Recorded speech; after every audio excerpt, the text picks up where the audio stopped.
Happy December, everybody! Welcome to Nintendo Week. This week's show is so action-packed, it's practically aerobic. First, we'll race around the track in the game Mario Kart 7. Then we'll strengthen our sword arms with the game The Legend of Zelda Skyward Sword. We'll jump, spin, and sprint through the game Super Mario 3D Land. Watching this show will make your game brain stronger.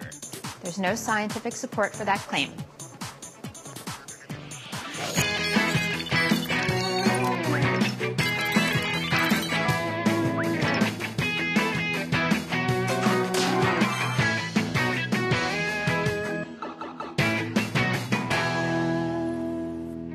The game Mario Kart 7 hit stores this week.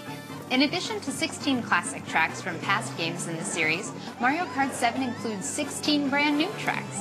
Each one is filled with stuff you'll recognize from other Nintendo games. Like Neo Bowser City, which takes place in the middle of a rainstorm and gives fans a look at a futuristic version of the Mushroom Kingdom. And Wario Shipyard, which sends you into the briny deep, where you'll have to avoid fish bones and crabbers with the help of a propeller on your cart. And fans of Super Mario Bros. 2 will get a kick out of the Shy Guy Bazaar, where you have to dodge carpet-riding Shy Guys as you soar through the air. In Mario Kart 7, when the cart goes airborne, your glider will automatically pop out. You can dive to get a speed boost or pull up to glide farther. How you control your glider may just mean the difference between silver and gold. New power-ups are also a great way to get the edge on the competition. There's the Fire Flower, a Mushroom Kingdom classic, making its first appearance in a Mario Kart game.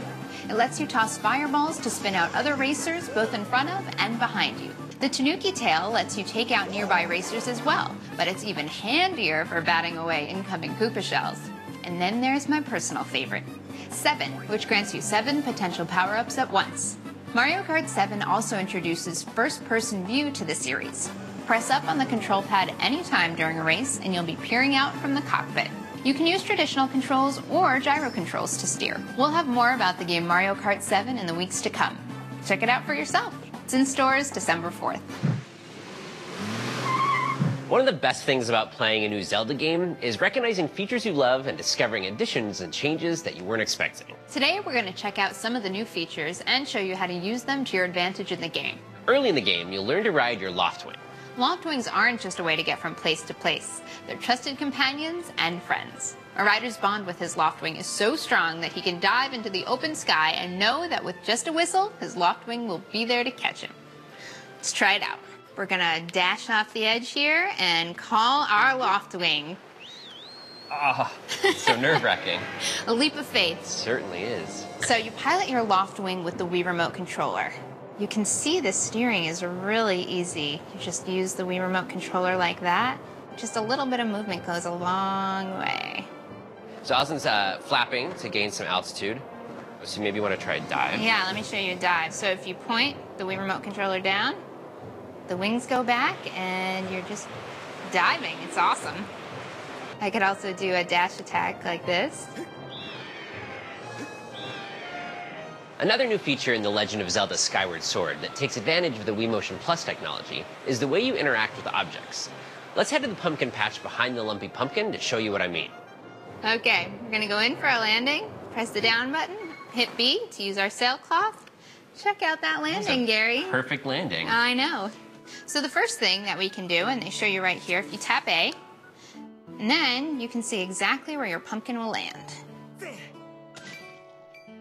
Another thing we can do is roll the pumpkin. Let's pick this one up. And then it's just like bowling. Let's roll it down this hill. We can slice the pumpkin by coming across like that.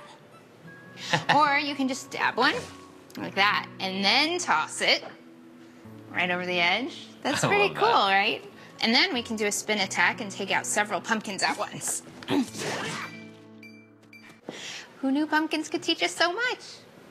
And when you're a little more seasoned, you can try your hand at the bamboo cutting minigame. Here's a tip. Slash from one side and then the other to keep the pole centered and maximize your hit count. Go! Go, Allison! It's all right, 21 times is awesome. If you're fast enough, you'll win materials you can use to upgrade your inventory. Bring them to the blacksmith and he'll use them to improve your gear. And the brewer at the potion shop will use them to give a kick to whatever you've got in your bottles. And, because we like you so much, here's one last tip. Back at the Lumpy Pumpkin, feel free to let your mischievous side out. If you roll into this balcony and drop the chandelier, you can get a quick piece of heart. And if you take responsibility for your actions, you'll open a series of bonus side missions. Who knows where they'll lead? The Legend of Zelda Skyward Sword has a whole world and a sky full of secrets to discover for yourself. The game is in stores now. In this week's look at the game Super Mario 3D Land, we've got some tips to make sure you make it all the way to Bowser's Castle in one piece. There are lots of gaps in Super Mario 3D Land that are just too wide for a normal jump. The long jump is a great way to get past them, but sometimes there's not enough room to get a running start. That's where the roll jump comes in handy. Crouch down and hit the X or Y button to roll. If you hit jump while rolling, Mario will spring ahead with the acrobatic grace reserved for gold medalists, making it across the gap in style. As an added bonus, roll jump adds Tanuki Mario for a devastating tailspin attack. The boomerang flower makes its debut in Super Mario 3D Land. Mario can hurl a boomerang to take out enemies and snag hard-to-reach objects. And you can use the boomerang's homing ability to take down stacked enemies in just one toss. Throw it to hit your target, and as it's coming back at you, jump over it.